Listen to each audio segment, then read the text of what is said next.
कवि रहीम दास जी का एक बहुत प्रचलित दोहा है, क्षमा बड़न को चाहिए, छोटन को उत्पात। अर्थात जो क्षमा करता है वही बड़ा कहा जाता है। और अब बड़ा बनना तो दोस्तों हम में से हर एक चाहता है, लेकिन देखने में जो आता है वो बिल्कुल विपरीत होता है। आजकल अगर एक छोटा सा बच्चा भी हमारे आगे कोई गलती कर देता है तो हम उसकी एज नहीं देखते, बल्कि उसको गुस्से में ना जाने क्या क्या बोल देते हैं। यहाँ तक कि कोई तो मारने के लिए भी दौड़ पड़ता है। जब बच्चों के प्रति हमारा इस प्रकार का रवैया है और हम इतने अनसेंसिटिव हो जाते हैं और गुस्से में आ जाते हैं, तो सोचिए अपने बराबर की उम्र वालों के साथ हम किस तरह से करते होंगे। इस बात पे एक विचार ज़रूर कीजिएगा। आज की महात्मा बुद्ध की ये कहानी पूरी तरह से इसी परिस्थिति के नाम। एक समय की बात है, महात्मा बुद्ध अपनी तपस्या में लीन थे। उन्हें तपस्या में बैठे हुए कई दिन बीत चुके थे। तभी एक शिकारी उस रास्ते से जा रहा था। वो शिकारी ने महात्मा बुद्ध को वहां बैठे देखा और उन्हें पहचान लिया। शिकारी ने महात्मा बुद्ध के बारे में बहुत बातें सुनी थी।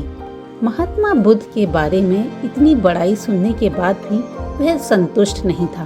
उसने सोचा, जो मैंने सुना है आज उसकी परीक्षा लेने का समय है। तो शिकारी ने पास में पड़ा हुआ एक छोटा पत्थर का टुकड़ा उठाया और उसे महात्मा बुद्ध के ऊपर फेंक दिया।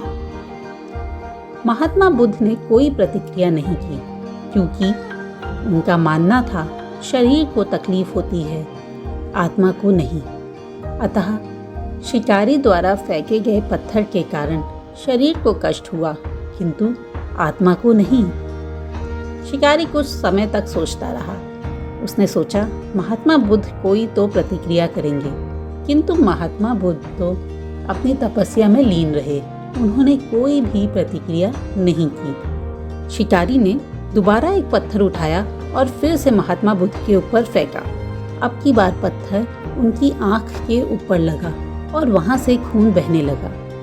महात्मा बुद्ध को आभास हुआ उनके शरीर से रक्त बह रहा है, किंतु फिर भी वह अपनी तपस्या से नहीं उठे। शिकारी को अब गुस्सा आने लगा। उसने और बड़ा पत्थर उठाया और महात्मा बुद्ध की ओर फेंका।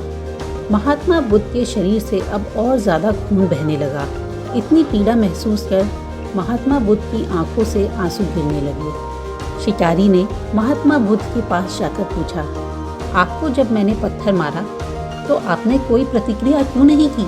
महात्मा बुद्ध ने बड़े ही सरलता के साथ कहा, क्योंकि इससे मेरे शरीर को कष्ट हुआ, लेकिन मेरे मन को कष्ट नहीं हुआ। शिकारी बहुत अचंभित हो गया और उसने कहा, अच्छा, तो फिर आपकी आंखों से आंसू क्यों बहे? इस पर महात्मा बुद्ध ने पुनः कहा, तुम्हारे द्वारा किए गए अनुचित कार्य के परिणाम के बारे में मेरे मस्तिष्क, मेरी आत्मा विचार करके रो रही थी। मेरा मस्तिष्क यह सोच रहा था कि तुमने इतना बड़ा पाप किया है, तुम्हें ना जाने कैसी सज़ा मिलेगी। बुद्ध की बातें सुनकर शिकारी महात्मा बुद्ध के चरणों में गिर जाता है और उनसे क्षमा की याचना करने लगता है। महात्मा बुद्ध बहुत ही क्षमाशील व्यक्ति थे। उन्होंने दिल से तुरंत ही शिकारी को क्षमा कर दिया और अपना आशीर्वाद दिया। वह शिकारी महात्मा बुद्ध से आशीर्वाद पाकर उनका शिष्य बन गया और हमेशा साधना करके अपने जीवन को और अधिक उत्तम बनाकर व्यतीत करने लगा। दोस्तों, याद रहे, क्षमाशील बनना, दूसरों को माफ़ करना, दूसरों की गलतियों को दिल से माफ़ करना एक बहुत ही बुद्धिमान व्यक्ति की निशानी होती है। आप जब किसी को दिल से माफ़ करते हैं तो आप अपने मन से उसके लिए कोई भी बुराई को मिटा देते हैं, और जब आप अपने मन से कोई भी बुराई को मिटाते हैं तो आप अपनी आत्मा को शांति देते हैं। तो जब हम किसी को माफ़ करते हैं तो ना केवल हम उसका भला करते हैं, बल्कि अपना भी भला करते हैं। अलेक्जेंडर पोप का एक कथन है कि to err is human, to forgive divine. अर्थात त्रुटि करना मानवीय है, क्षमा करना ईश्वरीय है।